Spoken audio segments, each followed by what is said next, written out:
We use the phrase the American dream. I think we use it decreasingly often these days because we're in a really, really complicated place in our nation. And this isn't the show or the time or the place to talk about that.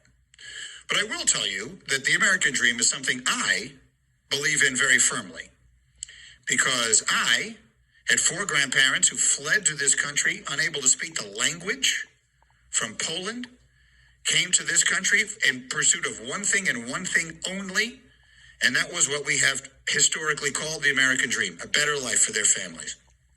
And this was a country where a kid, my father, could grow up in the Bronx, penniless with parents who did not speak the language, and wind up becoming a successful lawyer, and wind up creating a life for his kids that would have been unimaginable.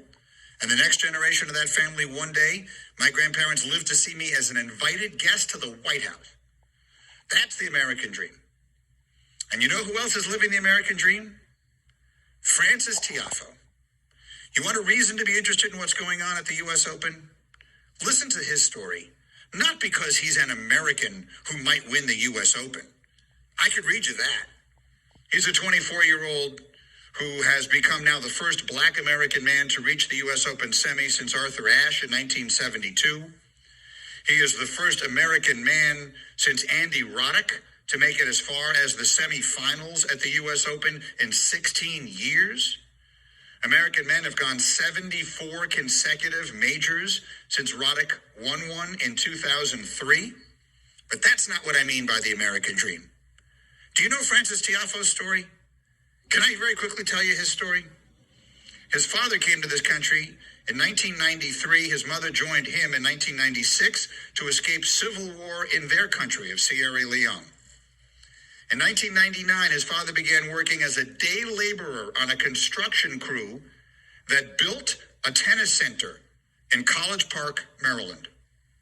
When that facility was completed, Francis's father was hired as a custodian.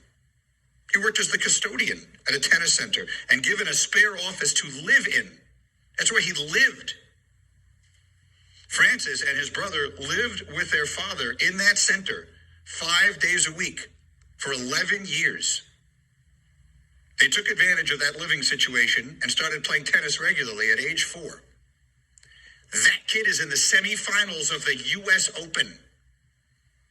That's the American dream. That's what this country is supposed to be about.